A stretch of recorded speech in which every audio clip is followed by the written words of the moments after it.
খালুর মজার মজার কাণ্ড, খালামুনির ঝাড়ি, মামির আদর্শপূর্ণ নীতি, মামার বাজার ভর্তি ব্যাগগুলোকে প্রচণ্ড মিস করব। গ্রামের পরিবেশ, নিজেকে এতদিন ধরে মত্ত রাখতে পেরে মন ও মস্তিষ্ক পুরোটাই ডিপ্রেশন মুক্ত। পড়ালেখার চাপ, শহরের শব্দ দূষণ, মানুষের হিংসাত্মক হিংস্রতা সব ভুলিয়ে জামালপুরের দেওয়ানগঞ্জ পুরো 1 সপ্তাহ কাটালাম। কাল ভোরে চলে যাব দেখে ওয়াকিল ভাই, সুহাস ভাই, তানিয়ার মন খারাপ। তাই সবাইকে নিয়ে ঈদগাহ মাঠে ঘাসের উপর বসতে দেখি ফুয়াদ ভাইয়াদের গ্রুপে এসে হাজির। ওয়াকিল ভাই ওনাদের ডেকে আমাদের সাথে বসতে বললেন। আমাদের আড্ডা জমে উঠল। মিথুন ভাই প্রথমে বলে উঠলেন, ওয়াকিল ভাই উদাস গলায় ঠোঁটে প্লাস্টিক হাসি ঝুলিয়ে বলল, পুরনো থেকে ছাড়া তো আমাদের সন্ধ্যার আড্ডা জমবে না। টিকিট পাইনি, তাই যাবো কবে শিওর না। আসলে আমরা সব কাজিনরা বিয়ের মৌসুম ছাড়া কখনো এক হতে পারি না, এটাই কষ্ট। ফুয়াদ ভাই দুষ্টুমি গলায় বলে উঠলেন, আরে ভাই, ফিকার নট, জলদি একটা বউ এনে বিয়ে করে ফেলো, বয়স তো কম হয়নি। তোমাদের চেয়ে কমে আছে, তোমরা বিয়ে করো না কেন? জাওয়াদ ভাই পাশ থেকে হাসির ফোড়ন কেটে বলে উঠলেন, শোন ভাই, আমাগো বহুত দুঃখ আছে। আমাগোর বড় ভাই যদি বিয়ে না করে, বাপ আমাগো বিয়ে দিব না। কি বলিস? পূর্ব ভাইয়ের জন্য তোদের বিয়ে আটকে আছে? আলে কি দুঃখ। নে টিস্যু নে, এলাক খাইন্দা মুখমুস। খিলখিলে হেসে উঠল সবাই। হাসির দোটানা চলতেই পূর্বিকা আপু বলে উঠলেন, পূর্বের পূর্ববতীকে খুঁজতে খুঁজতে আমরা পাগল হয়ে যাচ্ছি। পূর্বের জন্য দাদা ভাই এতগুলো মেয়ের ছবি এনেছে। ও কি করেছে জানো? মার্কার পেন দিয়ে সবগুলা ছবিকে বিভৎস চেহারা করে দিয়েছে। তানিয়া চমকে উঠে বলল, হাই খোদা, মেয়েদের ছবিতে চিত্রকর্ম! ওই যে আমার বাচ্চাকালে আইনস্টাইনের ছবিকে মেয়েদের মতন টিপ লিপস্টিক লাগিয়ে দিতাম, ওই আঁকি ঝুঁকি। হ্যাঁ হ্যাঁ, ওভাবেই। দাদু লজ্জায় আর ওই ছবিগুলো ফেরত পাঠাতে পারেনি। এইসব করেছে পূর্ব। আমি পাশ থেকে ভেজা বিড়ালের মতো সব শুনেও চুপচাপ কথা গিলছি। পূর্ব ভাই 6-9 ঝামেলা যতই করুক, আমি ওনার সামনে ভুলেও আর যাব না। That's final. সাইমা আপু অনেকক্ষণ পর মুখ খুলে বলল, আমার মনে হয় পূর্ব কাউকে লাভ করে। সাইমার কথা শেষ না হতেই মিথুন ভাই চেঁচিয়ে বলে উঠল, আমি ঠক গিলছি ওনাদের কথাবার্তা শুনে। ঘটনা যদি আরো তুলে যায়, ওয়াকিল ভাই আর সুহাস ভাই হানিসাপুর ব্যাপারে সব জেনে যাবে। এটা এখনো ওনাদের কাছে গোপন। এটা জানলে 2 পরিবারে ঝড় উঠবে, ঝড়। সুহাস ভাই চাপা কণ্ঠে একঘেয়েমি সুরে বলে উঠলেন, গাইস, আমার প্রচুর বোর ফিল হচ্ছে। প্লিজ মন্ডল বাজারে চলো, স্পেশাল 1 কাপ মালাই চা খেয়ে চাঙ্গা হয়ে আসি। সবাই মাটির রাস্তা ধরে মন্ডল বাজারের ভেতরে ঢুকে চা নাস্তা খেয়ে বাড়িতে চলে আসলাম। মা সবার সাথে শেষবারের মতো আড্ডা দিচ্ছেন। আবার কবে না কবে আসি। বাবা বাইরে যেতেই বললেন, মা, তুই রুমে যে একটু ঘুমিয়ে নে, কাল খুব ভোরে উঠতে হবে তো। রাতে না হয় জেগে জেগে সুহাসদের সাথে আড্ডায় কাটিয়ে দিস, কেমন? আনিশা আপু গ্রামের সব রেওয়াজ এবং ঐতিহ্যবাহী নিয়ম পালন করে শ্বশুরবাড়ি চট্টগ্রামে চলে গিয়েছেন। আমি রুমে যেয়ে দরজা লাগিয়ে বিছানায় গা এলিয়ে দিয়েছি। আচ্ছা, পূর্ব ভাই একবার দেখা করে যাবেন না? কাল তো চলে যাচ্ছি, কখনো দেখা হয় কিনা কে জানে। দেখা না হওয়ার চান্সই বেশি। চোখ বন্ধ করে 2 হাত 2 পাশে ছড়িয়ে দীর্ঘ নিঃশ্বাস ছাড়লাম। চোখে এই বেটাইমে ঘুম আসার কোনো চান্স নেই। হঠাৎ মনে হলো কেউ আমার শরীরে কাঁথা দিয়ে দিয়েছে। আমি চোখ খুলতেই অবাক। পূর্ব ভাই উস্কো খুস্কো চুলে, স্নান চেহারায়, ট্রাউজারের পকেটে হাত ঢুকিয়ে তাকিয়ে আছেন। আমি উঠে বসতেই বলে উঠলাম, আপনি এখানে কখন এলেন? উনি কোনো জবাব দিলেন না। ট্রাউজারের বা পকেট থেকে হাত বের করে মুঠোয় রাখা ফোনে কিছু একটা দেখে সেটা পকেটে ঢুকিয়ে বলে উঠলেন, জানি না। আমি গায়ের উপর থেকে কাঁথা সরিয়ে নামতে যাব, উনি বাধা দিয়ে বললেন, শুয়ে থাকো, আমি চলে যাচ্ছি, বাই। না না, কেন যাবেন? উনি আমার কথা না শোনার ভঙ্গিতে চলে যাচ্ছেন। আমি ঝটফট পা ফেলে ওনার সামনে দাঁড়িয়ে 2 হাত প্রসার করে আটকে বললাম, আমি কি যেতে বলেছি? যাচ্ছেন কেন? উনি আমার পেছন দিয়ে থেকে জানালা দিয়ে আকাশে চোখ রেখে নির্লিপ্ত গলায় বললেন, আমায় কখনো আসতে বলনি, থাকার কোনো মানে হয় না। কথাগুলো বিষযুক্ত ছুরির মতো কোথাও যেন ক্ষত করলো। আমি 2 পাশে থেকে হাত নামিয়ে ফেলি। উনি এখনো আকাশ দেখতে স্থির। আমি মাথা নিচু করে স্তব্ধ কণ্ঠে নীরবে বললাম, রেগে আছেন? আমায় তুমি নোংরা বলেছিলে। নোংরার মানেটা খুবই খারাপভাবে নিক্ষেপ করেছো আমার উপর। মাথা তুলে ওনার দিকে তাকাতেই দেখি উনি ওপর ঠোঁট দিয়ে নিচের ঠোঁট চেপে অপলকে আকাশের শেষ বিকেলটা দেখছেন। গালের কোনায় বাচ্চাদের মতো চোল। হুমায়ুন আজাদ একবার বলেছিলেন, আমি হয়তো খুব ছোট্ট কিছুর জন্য মারা যাব, শিশুর গালের একটি টোলের জন্য। উনিও যদি শিশু না, কিন্তু আজ শিশুর মতোই অভিমান করে দাঁড়িয়ে আছেন সামনে। ওনাকে নোংরা বলার অভিমানে আমার দিকে একটুও তাকাচ্ছেন না। ওনার টোল দেখে তো সত্যিই মরে যাওয়ার উপক্রম। চুলগুলোতে কতদিন ধরে চিরুনি লাগায়নি আল্লাহ জানে। মনে হচ্ছে চুল আরো বড় হয়েছে। আগে কপালের উপরে ছেয়ে থাকতো, এখন ভ্রুয়ের কাছে হাবুডুবু খায়। গাল আগে ক্লিন শেভড ছিল, এখন ছোট ছোট দাড়িতে মুখ দু দফা বেশি সুন্দর লাগে। তানিয়া দেখলে কি বলবে? ইয়া আল্লাহ, পূর্ব ভাইয়া কি হট হয়েছে, পুরো ফার্স্ট ক্লাস রসগোল্লা, খেয়ে ফেলতে ইচ্ছে করে। আমি কিছু কালব্যাপী নিশ্চুপ থেকে নিচু গলায় বলে উঠলাম, কাল চলে যাচ্ছি। আর দেখা হবে না। তুমি তো এখন খুশি, ভালো থেকো। উনি আমাকে পাশ কাটিয়ে পকেটে হাত গুজে চলে যাচ্ছেন আবারও।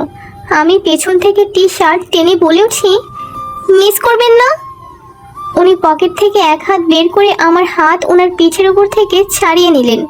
তবু মুখ ঘুরিয়ে আমার দিকে একবারও তাকালেন না। বকের মতো লম্বা পাগুলো দিয়ে চলে গেলেন বাইরে। উনি কি মিস করবেন না?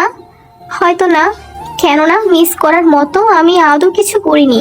যদিও করে থাকি তা ছিল নিজের ইচ্ছা বিরোধী। পূর্ব আমাকে শেষবারের মতো কিছু বলে গেলেন না। ওনার ভেতরে খুব বেশি অভিমান ভরা বিষণ্ণ মুখটা নিয়ে কেন একবার দেখলেন না? খারাপ লাগছে পূর্ব, কাল চলে যাচ্ছি তো। ট্রেনের সিটের নির্লিপ্ত চাহনিতে ভোরের আকাশ দেখছে পূর্ণতা। যে কোনো মুহূর্তেই শ্রাবণের বৃষ্টির মতো কেটে দিবে মনটা। অপেক্ষায় কাটানো নির্ঘুম রাত্রির চোখ দুটো এখনো চাতক পাখির মতো কারোর জন্য প্রতীক্ষায় আছে। সে যেন একবার আসুক, শেষবার হলেও আসুক। শূন্যময় স্টেশনে যাত্রীর মতোই সে যেন ট্রেনে উঠুক। পূর্ণতার প্রচণ্ড কান্না পাচ্ছে। আকাশ সমেত যন্ত্রণা গেলে নিজেকে তীব্র রূপে সংযত রাখছে। বাবা মা পাশে, সে কাঁদবে না। কাঁদলে কি উত্তর দিবে পূর্ণতা জানে না। পূর্ণতার বাবা ব্রহ্মপুত্র এক্সপ্রেসের 3টি সিট নিয়ে কেবিনে বসে আছে। বর্তমানে সে ঘুমিয়ে, মা সিটে হেলান দিয়ে তন্দ্রায় ডুবে গেছে। পূর্ণতা জানালার কাছে সিটে বসে বাইরে মুখ দিয়ে ওদিক এদিক দেখছে।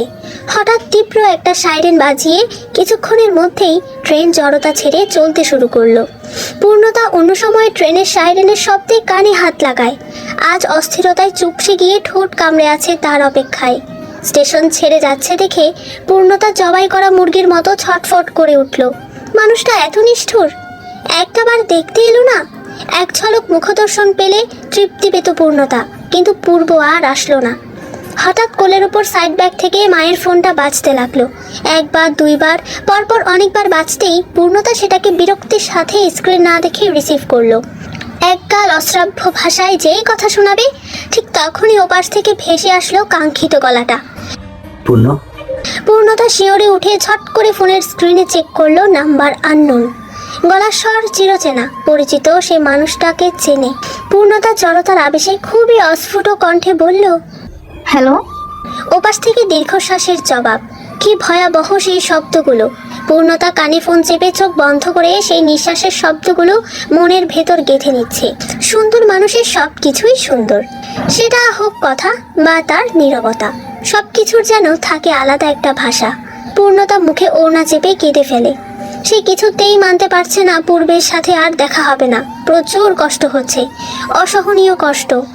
নীরবতা ছিন্ন করে ওপাশ থেকে নিচু কণ্ঠের আবারও সুর চলে এলো, ভালো থেকো। পূর্ণতার গলদেশ অসম্ভব ব্যথা করছে কান্না চেপে রাখাতে। গলার কণ্ঠনালী ফেটে যাবে চিৎকার করে না কাঁদতে পারলে। এই কেমন কষ্ট! মন পড়ছে, দহন ক্রিয়ায় দগ্ধ হচ্ছে, শরীরটাও মনের সাথে বিক্ষোভ করছে। ছোট্ট হয়ে লুকিয়ে থাকা অনুভূতিগুলো চোখের কান্নায় গাল গড়িয়ে ওড়না ভিজিয়ে দিচ্ছে। পূর্ণতা আর কথা বলতে পারলো না। কান থেকে ফোন সরিয়ে জানালার বাইরে তাকিয়ে ঠোঁট কামড়ে কেটে দিল। ট্রেনের ঝনঝনানি, বাতাসে হু হু হিমেল হাওয়ায় ঢাকা পড়ল পূর্ণতার অশ্রুপাতের শব্দগুলি। কান্নার আওয়াজ বাবা বা মায়ের কানে যেতে পারল না, জানতে পারল না ওপাশ থেকে কল করা নিষ্ঠুর মানুষটি। শহুরে জীবন মানেই ব্যস্ততায় ঘেরা হট্টগোল পরিবেশ, যেখানে মানুষ অনুভূতি শূন্য হয়ে জীবন গড়ার তাগিদে লড়াই করে। ভোরে সূর্য ফোটার পর মানুষ জীবন যুদ্ধে নেমে পড়ে ঠিকই, কিন্তু রাত যত গভীর হয় মনের অসুস্থতা তত যেন বেড়ে যায়। ক্লান্ত দেহের নিঃসার মনটা তখন অন্ধকার রুমে নিঃস্ব হয়ে বালিশ ভেজায়। পূর্ণতার ক্ষেত্রেও তাই হলো। সকাল হলেই ক্যাম্পাস, ম্যাচ, বন্ধুদের আড্ডা, ছোট্টখাট্টো ট্যুর নিয়ে ব্যস্ততায় কাটে। কিন্তু রাত্রি নামলে দিগ্ভ্রান্ত হয়ে আকাশে পূর্ব দিকের খোঁজ করে। পূর্ণতার কাছে পূর্বের নাম্বার নেই, এক্সাক্ট ঠিকানা নেই, কি করে কিছুই জানা নেই। 1 মাস বহু চেষ্টার পরিক্রমায় পূর্বকে কোথাও খুঁজে পায়নি। আনিশা ঠিকানা জানতো, কিন্তু সে ঠিকানা বলতে চায়নি। গ্রামে গিয়ে পূর্বের বিষয়ে সব তথ্য নিয়ে আসার কোনো উপায় নেই, সব রাস্তা বন্ধ। কারণ নানা ভাই দেশে নেই, চিকিৎসার তাগিদে ইন্ডিয়ায় গেছে। নানা বাড়ি অজুহাত ছাড়া পূর্ণতাকে ওখানে যাওয়ার অনুমতি কখনো দিবে না। পূর্ণতা ওখানকার এলাকা তেমন একটা চিনে না। মায়ের ফোন থেকে কল দেওয়া নাম্বারটিও বন্ধ। দীর্ঘ 1 মাস দিনে রাতে কল করেও পায়নি সংযোগ। পূর্ণতা কফির মগে চামচ নাড়াতে নাড়াতে বারান্দায় যেয়ে দোলনায় বসলো। রূপায়ণ টাওয়ারের 10ম তলা থেকে উদাসীন হয়ে রাতের ঝিলিমিলি ব্যস্ত শহর দেখছে অপলক। পূর্ণতার বাবা অফিসে, মা হসপিটালে। দুজনেই আজ কর্মস্থলে থাকবেন, আসবেন না রাতে। বাসায় থাকলে পূর্ণতা কখনো রুমের লাইট জ্বালায় না। ওর অন্ধকারময় সিচুয়েশন খুব বেশিই পছন্দ। কফিতে চুমুক লাগিয়ে পা দিয়ে দোলনাটা ঠেলে দিয়ে দোল খেতে লাগলো। পূর্ব, আমাকে ভুলে গেছেন? আমি আপনাকে প্রতিটা মুহূর্তে স্মরণ করি। জানি না কেমন আছেন আপনি, হয়তো ভালো থাকবেন, কিন্তু আমি ভালো নেই। 6 মাস পেরিয়ে গেল, অথচ আপনাকে আমি ভুলতে পারিনি। কোনো ছেলেকে নিয়ে এতটা বিভোর থাকবো এখনো বিশ্বাস হচ্ছে না। কফিতে যতটা চুমুক দিই আপনার ঠোঁট দুটোর কথা আমার মনে পড়ে যায়। আপনিও তো ওই ঠোঁট দিয়ে এভাবে কফি বা চা খেয়ে থাকেন, তাই না? ওই কফির কি সৌভাগ্য দেখেছেন? আপনার ঠোঁটের স্পর্শ বারবার সে পাচ্ছে, অথচ আমি এক অভাগা যে আপনাকে খুঁজতে খুঁজতে এখন হতভাগা হয়ে গিয়েছি। স্মরণ করছেন তো? পূর্ণ বলে যে একটা তীক্ষ্ণ সুরে ডাক দিতেন, এখনো আমার কানে বাজে। আপনার চেহারাতে ঘুমানোর পরেও এত স্পষ্টভাবে দেখি যে ঘুম থেকে উঠলে মনে হয় আপনি পাশে আছেন, কিন্তু আপনি তো নেই। আপনার কোনো ছবিও আমার কাছে নেই, জানেন? কিন্তু মনের ক্যানভাসে আপনার ছবিটা এত রঙিন অনুভূতির রঙে এঁকেছি যে পৃথিবীর কোনো শিল্পী সেই ছবি নিখুঁতভাবে আঁকতে পারবে না। মনের শিল্পী সবাই হতে পারে না পূর্ব। মন তো কারিগর, যেখানে স্মৃতির পরশে অবাস্তব একটা দুনিয়া মানুষ নিজের ভেতরে বানায়, সুখ পায়। আমিও বানিয়েছি আপনাকে নিয়ে। ওই দুনিয়ায় আপনার অদ্ভুত এক আগমনের অপেক্ষায় আছি। আমার বিশ্বাস, ভরসা, আস্থা আছে, সত্যি এই গোলাকার দুনিয়ায় আপনাকে আমি খুঁজে পাবই। বিছানা থেকে ফোন আনতে গিয়ে দেখলো বন্ধু আইমান কল করেছে অনেকগুলো। পূর্ণতা বারান্দায় গিয়ে পুনরায় দোলনায় বসে কল করলো আইমানের নাম্বারে। বাজতে বাজতে রিসিভ করলো আইমান। হারামখোর, কতগুলো কল দিছি, ফোন সাইলেন্ট রেখে কিসের মজা পাস আমি বুঝি না। সরি বন্ধু, ফোনটা সাইলেন্টে রাখার বদ অভ্যাস আছে, এটা জানিস তো? খোঁজ পাইছিস কোনো? রাজীব, আমি শ্রেয়া কাল একটা ছোটখাটো অভিযান চালাবো, নাম দিয়েছি পূর্ব অভিযান। তুই আসবি? পূর্ণতা খিলখিল করে হেসে দিল আইমানের কথা শুনে। আইমান ভরকে গিয়ে বলল, কেলানি বন্ধ কর হারামি, বল কালকে যাবি? না দোস্ত, কাল সম্ভব না, তোরা যা। ওনার কোনো ইনফরমেশন পেলে আমাকে জানাস। বাবা মা দুজনেই তো বাইরেই। আঙ্কেল আন্টি বাসা নেই? তুই খাইছিস কিছু? নিজেরটা নিজেই রান্না করে খেয়েছি। আচ্ছা দোস্ত, রাখি, এখন ঘুমাবো। তোর মন খুব খারাপ না রে? ওই ছেলেটাকে নিয়ে আজও মন খারাপ করছিস, তাই না? মিথ্যা বলবি না, খবরদার। 6টা মাস কুত্তার মতো খুঁজলি, বাট পেয়েছিস? বল। ছেলেটা নিজেও তোকে স্মরণ করে না। পূর্ণতা, তুই যে পাগলের মতো বিহেভ করিস, এ ব্যাপারেও পূর্বে কিছু যায় আসে না। ঘুমাবো দোস্ত, রাখি। পূর্ণতা কলটা কেটে মাথা নুয়ে ভারী শ্বাস ছাড়লো। নিজেকে এত অসহায় লাগছে। সিয়ামের সাথে ব্রেকআপের সময়ও এতটা অসহায় বোধ হয়নি। পূর্ণতা মাথা তুলে আকাশে তাকিয়ে চোখ বন্ধ করে পূর্বের কল্পনা করলো। পূর্বের পাপড়িপূর্ণ চোখের মায়া, চুলের অগোছালো ভাব, ঠোঁটের মৃদু মৃদু কাঁপুনি, বুকের ভেতর আস্ত দুনিয়া পুষে রাখার মতো সুঠামতা। পূর্ণতা পূর্বের সৌন্দর্যের কল্পনা দিতে মগ্ন হয়ে সুন্দর সুরে ঠান্ডা পরিবেশে গান ধরল তাহসানের। তুমি আর তো কারণ শুধু আমার, যত দূরে সরে যাও রবে আমার। থেমে গেল, গিয়ে স্মরণ করলো ট্রেনের মধ্যে পূর্বের মাথা নিজের কোলে দেখার তীক্ষ্ণ অনুভূতি। একটু থেমে আবারও গাইতে লাগলো। স্তব্ধ সময়টাকে ধরে রেখে পূর্ণতা বন্ধ চোখেই হেসে ফেলল গানের লাইনটুকু গেয়ে। সেদিন পূর্ব জোরপূর্বক কোলে বসিয়ে ওকে নিয়ে কত শত খুনসুটি বাঁধালো। একটু থেমে আবার গেয়ে উঠল পূর্ণতা। স্মৃতির পাতায় শুধু তুমি আমার, তবে আজ কেন একা আমি, আলো হয়ে দূরে তুমি। এটুকু গেয়েই পূর্ণতা থেমে গেল। চোখ খুলে গালে হাত চলতেই বুঝতে পারলো গাল ভিজে উঠেছে। ঢোক গেলে নিজেকে শান্ত করে বিছানায় গিয়ে গায়ে লিয়ে দিল। ফেসবুকে স্ক্রল করতেই একটা গ্রুপে অদ্ভুত পোস্ট দেখতে পেল। সেখানে প্রচুর অ্যাংরি রিয়েক্ট এবং অনেক শেয়ার হয়েছে। ভার্সিটিতে আমদানি হচ্ছে মাদকের যোগান। শত শত শিক্ষার্থীরা আজ ঝুঁকে যাচ্ছে মৃত্যু ঝুঁকির দিকে। কে নিবে দায়ভার? কে করবে এসবের সংস্কার? ক্যাপশনের সাথে আরও 15টা ছবি সংযুক্ত দেখে ছবিগুলোতে ক্লিক করলো। শিক্ষার্থীরা খোলাখুলি দ্বিধাহীন ভঙ্গিতে ড্রাগস খাচ্ছে, ধুমিয়ে নিকোটিন ফুঁকছে। পূর্ণতা বিড়বিড় করে কপাল কুঁচকে বলল, ছাত্রনেতারা কোথায়? ওদের চোখে এসব পড়ে না? দিন দুপুরে শিক্ষার্থীরা নেশা করে বেড়াচ্ছে, কেউ কিছু বলছে না? পূর্ণতা ডাটা কানেকশন অফ করে ডান কাঁধে ফিরে ঘুমিয়ে পড়ল। এসব দেখতে ওর রুচি নেই। নাস্তার টেবিলে ডিম চিনিতে ভাজা পাউরুটির পিসে কামড় দিতেই পূর্ণতার বাবা চায়ে চুমুক দিয়ে বললেন, পর্বতার মা কথাটা বলেছিলে? পূর্ণতার মা পাউরুটির উপর ছুরি দিয়ে জেলি ভরাতেই বলে উঠলেন, না, তুমি বলো। আমি দুজনের কথায় বেশ চিন্তিত হয়ে পাউরুটিতে আরেক কামড় দিয়ে বলে উঠলাম, তোমরা কি আমাকে নিয়ে কিছু বলতে চাচ্ছ? হ্যাঁ। কি বিষয়ে? শোন মা, তুই তো বলেছিলি অনার্সে উঠলে আমরা তোর জন্য ছেলে দেখতে পারবো। এখন তো তুই অনার্সেও পড়েছিস, আবার এই ফাঁকে আনিসার বিয়েটাও সেরে গেল। এখন তোর নানা ভাই খবর পাঠিয়েছে তোর বিয়েটাও সেরে ফেলতে। তুই বুঝতে পারছিস তো কি বিষয়ে কথা বলছি? আমি চোখ স্থির করে খাওয়া আটকে থম মেরে তাকিয়েছি। বিয়ের কথা কেন উঠলো? আমি কিভাবে বিয়েতে মত দিব? বাবা আমার প্লেটে আরেক পিস পাউরুটি তুলে দিয়ে বললেন, তোর ব্যাগে একটা ছেলের ছবি চুপি চুপি রেখেছিস, ওইটা দেখে বলছিস। আর তোর মা খুব পছন্দ করেছে ছেলেটাকে। এখন তুই যদি ছেলেটার সাথে কিছু সময় কাটিয়ে দেখে তাহলে ভালো হয়। আমি ফট করে জোর গলায় মায়ের উদ্দেশ্যে বললাম, বাবা, মা যদি ছেলেটাকে এতই পছন্দ করে তাহলে এক কাজ করো, ওই ছেলের সাথে মাকেই বিয়ে দিয়ে দাও। আমার লেট হয়ে যাচ্ছে, বাই। ব্যাগটা কাঁধে ঝুলিয়ে হন্তে দন্তে বেড়ে যেতে ক্যাম্পাসের গেটে পথ আটকালো বন্ধু টিম। রাজীব, আইমান বাইক দিয়ে এসেছে, শ্রেয়া এসেছে রিক্সা করে। আজ নাকি ক্লাস হবে না, ভার্সিটিতে একটা ফাংশনের আয়োজন করা হয়েছে, যা আমি বা আমার বন্ধুদের জানতো না। রাজীব মুখ গোমরা করে বলে উঠল, এখন কি হবে পূর্ণতা? তোর আর আমার রিপোর্ট কালেক্ট করা এখনো বাকি। পরশু লাস্ট ডেট, কাল ফ্রাইডে। শ্রেয়া রাজীবের পিঠে ধুম করে একটা কিল বসে খিচিমিচি করে বলল, তোদের দুটোকে থাপ্পড় দিয়ে কান লাল করে দেওয়া উচিত। পূর্ব নামক পুরুষের খোঁজ তো পেলি না, এখন রিপোর্টটা কিভাবে করবি আমিও দেখবো। আয়মান কিছুটা দূরে দাঁড়িয়ে ফোনে কথা বলছিল। শ্রেয়ার বাজখাই গলার কণ্ঠ শুনে আমাদের কাছে ফিরে ফোন কেটে আমার দিকে জিজ্ঞাসা সুরে বলল, নটাঙ্কি চেঁচাচ্ছি কেন রে? আমি অন্যদিকে মুখ ঘুরে শান্ত কণ্ঠে বললাম, রিপোর্টের জন্য। তোরা দুটো তো অন্য ডিপার্টমেন্টের, তোদেরটা আরো দেরি আছে। কিন্তু পরশু যে আমার আর রাজীবের জমা দেওয়ার ডেট মনে ছিল না? শালার এই জন্যই ওয়ার্ন করেছিলাম, আগে রিপোর্টটা কমপ্লিট কর, তারপর ওই পূর্ব পশ্চিমকে খুঁজিস। আমার কথার মূল্য আছে? পাশ থেকে রাজীব মিনমিন করে বলে উঠলো, পূর্ণতা, একটা উপায় আছে, বলবো? কি উপায়? তোর না একটা খালাতো ভাই আছে ওয়াকিল, সে তো মাস্টার আর্টসে পড়ছে। ওনাকে একটু বল আমাদেরকে হেল্প করতে।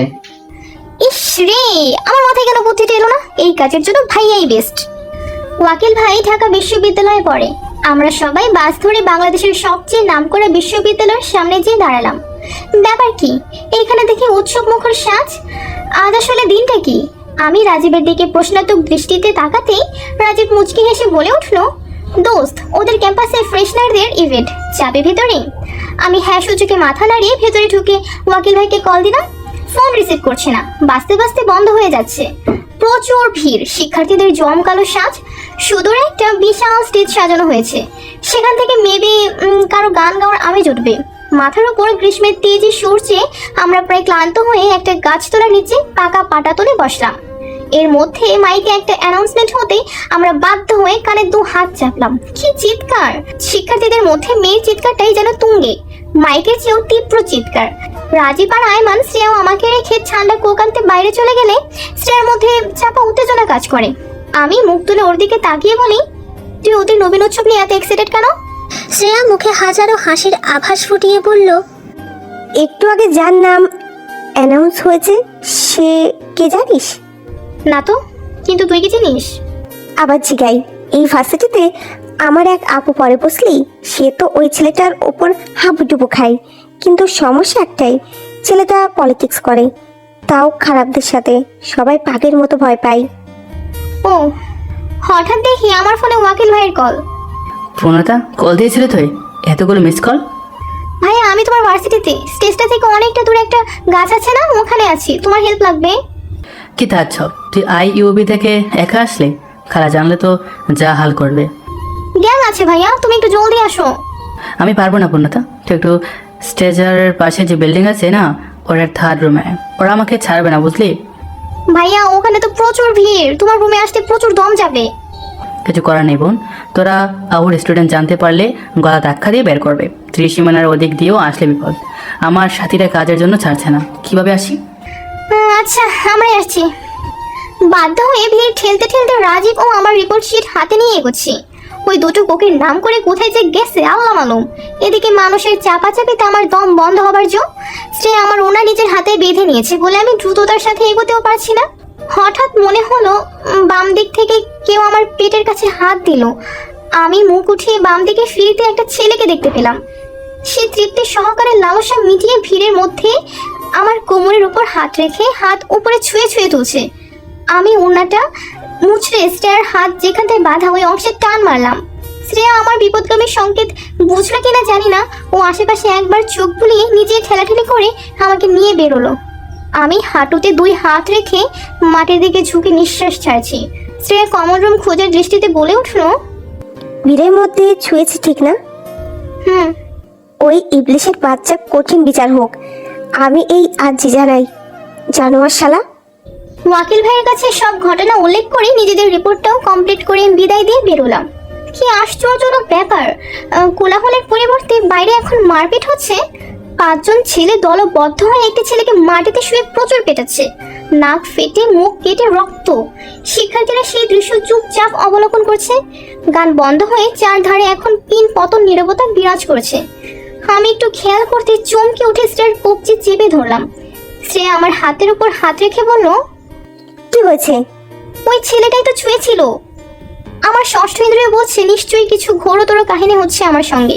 আমি ইঙ্গিতপূর্ণ ভাষাটা মিলাতে পারছি না। একটু আগে ভিড়ের মধ্যে এই ছেলেটাই তো আমাকে স্পর্শ করেছিল। এখনো জনসম্মুখে মার খাচ্ছে। সবকিছু কেমন জটলা লাগছে, মানে সবকিছু। আমাকে বিব্রত বোধ করতে দেখে শ্রেয়া গেটের বাইরে এনে টিস্যু দিয়ে আমার কপালে লেগে থাকা ঘাম মুছিয়ে বলল, পূর্ণতা, তুই উদ্ভট বিহেভ করছিস কেন? ওই ছেলে মার খাচ্ছে, একদম ঠিক হয়েছে। দেখেছিস, দোয়া করতে দেরি, কবুল হতে দেরি নেই।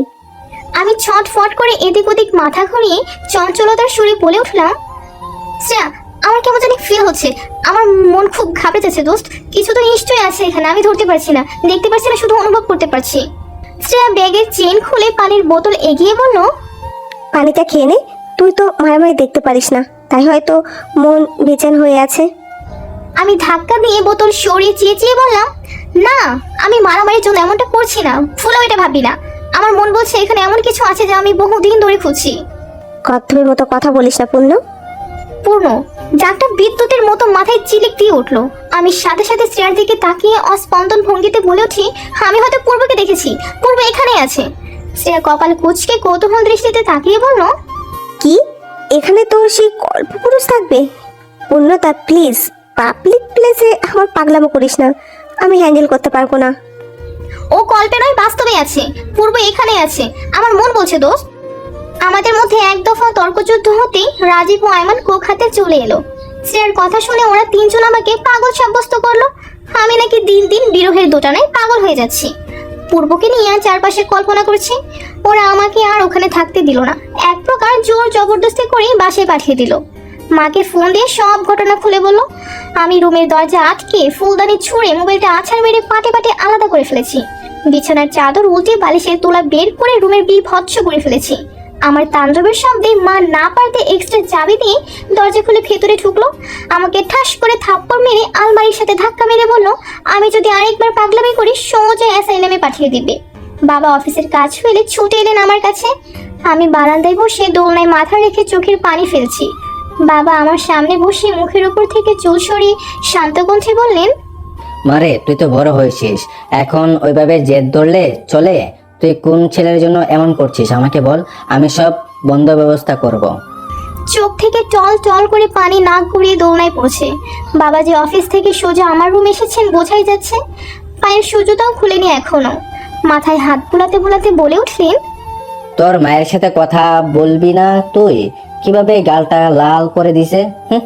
তোর নানার বাড়িতে থাকলেই এই মহিলাকে বাপের বাড়ি পাঠিয়ে দিতাম। আমি তপ্ত করে নিঃশ্বাস ছেড়ে নাক টেনে মাথা তুলে বললাম, মা আমাকে মারলো কেন? আমি তো ওনার সাথে বিদ্রুপ আচরণ করিনি। তোর মায়ের তো সবখানেই আঙ্গুল ঢুকিয়ে কথা বলার স্বভাব। তুই উঠ, মুখটা ধুয়ে নে, আমার সাথে খাবি। তুমি অফিসে যাবে না?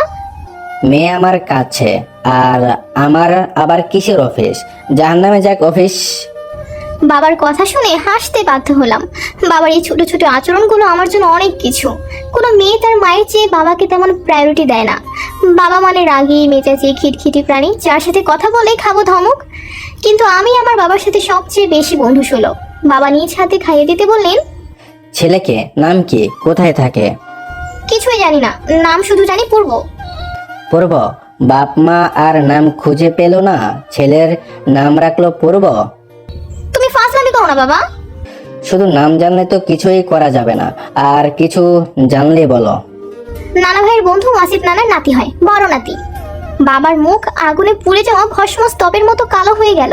আমি খাবার চিপিয়ে কিছু বলবো তার আগেই বাবা বলে উঠলেন, পানি খা, আমি দেখছি ব্যাপারটা। তোর মায়ের কানে এ ব্যাপারে কিছু বলিস না, বলেও নাম উচ্চারণ করবি না, ঠিক আছে? আমি অবকের মতো মাথা নেড়ে চেড়ে হ্যাঁ বোঝাই। বাবা প্লেট হাতে চলে গেলেন রুমের দরজা চাপিয়ে। বাবা হঠাৎ এমন অদ্ভুত আচরণ করলেন কেন? পরদিন সকালে এক নাগাড়ে কলিং বেল বাজানোর শব্দে ঘুম ভেঙে গেল আমার। কে এলো এত সকাল সকাল? মা খুব সকালে হসপিটালে চলে গেছে। বাবা তো নাক ডেকে ঘোড়া বেঁচে ঘুমাচ্ছে। এক বালতি পানি ঢাললে ওনার ঘুম এক ফোঁটা ভাঙবে না, এমন কঠিন ঘুম তার। কলিং বেল এখনো বাজিয়েই যাচ্ছে। উফ, মহাভারত কি অশুদ্ধ হয়ে যাচ্ছে নাকি? মরার ওনাটাও কাজের সময় হাতের কাছে পাই না। তাড়াতাড়ি ওয়ার্ড্রোব থেকে চাদর নিয়ে টি শার্টের উপর জড়িয়ে দরজা খুলতেই দেখি দারওয়ান। লোকটার মুখ কিসমিসের মতো বিরক্তিতে চুপসে আছে। আমাকে দেখে সে বলল, আপনার একজন নিচে ডাকছে, দেখা করবে বলে। কে রেখেছে? হেডে আমি কেমনে কইতাম? আমি তো মানুষের পার্সোনাল লাইফ লইয়ে বসে থাকি না। পার্সোনাল লাইফকে পিসনাল লাইফ বানিয়ে দারোয়ানটা চলে গেল নিচে। একবার নিচের দিকে তাকালাম। ঝোলা পায়জামা, লং টি শার্ট, গায়ে চাদর ঠিকঠাক মতো আছে কিনা। লিফটে নিচে নেমে গেটের বাইরে যেই পা রাখলাম, ধপাস করে পায়ের কাছে কিছু পড়লো। বুক ধরফর করে উঠলো আমার। আমি কয়েক পা পিছিয়ে মানসিকভাবে বিহ্বল হয়ে ঠোকের পর শুধু ঠোক গেলতেই পায়ের কাছে ছেলেটা হাঁটু গেড়ে দু হাত জোর করে বলে উঠলো,